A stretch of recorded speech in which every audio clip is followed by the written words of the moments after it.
on the other channel here. There we go. I know I'm out of internet, so I'm not sure how well this video is going to play, but we know my life. Halfway through the month, I always run out of internet. It'll be out. It'll be back in a couple days. How was your weekend? Dana did a fantastic job on Thursday. Follow through on Friday. So amazing. Gosh, I love that girl. So today we're talking about pressing toward the goal. The reason why I titled it that is because that is the title that's in the Bible. And you all know I like to talk. I That's the whole purpose of this is talking about the Bible. However, I do have a story for you today. Y'all know I was gone over the weekend. That's why Dana was so gracious and gave us her time on Friday. So here's the thing, this conference I went to happened to be in Kansas City. It's only 45 minutes from my house. A lot of my friends from Michigan were coming to this conference, and there was four of them. They all stayed in the same hotel room. So every morning I would get up and go to the hotel room and meet them so we could all go together. And then in the evening, we would all go back to the hotel room, and then I would go to my car from there. All of our breaks, all that stuff, we all hung out together in this hotel room. So these four women, uh, three of them, two of them I had met talking videos and stuff. One of them I had talked through Messenger. The other one I had never met before. The first one, her name is Sarah. Adorable, sweet. She's like a little button. And she was so amazing. And this is a woman who barely had anything to say.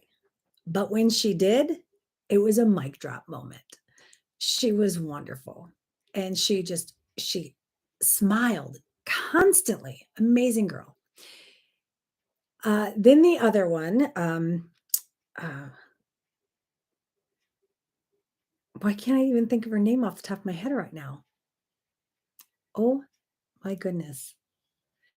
Anyway, she was a little spitfire. She's kind of all over the place, but she was also the one that constantly was cleaning up the hotel, and half the hotel room was her stuff laid out, and so she constantly was picking up after everyone, and it's just super adorable.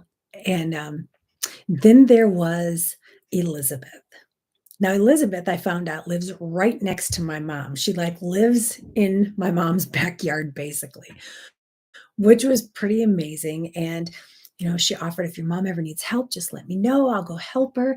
And she's a teacher in the school where my mom lives. And she was just loving and helpful and went out of her way to make sure everybody was introduced to new people and made sure you understand what was going on and that you knew the schedule. Just an amazing woman. And then there was the one I could not stop observing. Her name was Brenda. Now, Brenda, you probably all remember because we have been praying for her on this group for quite some time. She is the one that just recently had the double mastectomy. And she flew there, still in a lot of pain, still recovering, but she flew from Michigan to Kansas City, and she never complained. There were moments where you could just see on her face that she was in pain, and you'd see her going, like trying to breathe through the pain, and you could see her shutting her eyes. I'm pretty sure she was praying because she was just so focused and never complained. And she has to walk with her arms to her side because she couldn't be moving them because of the muscles.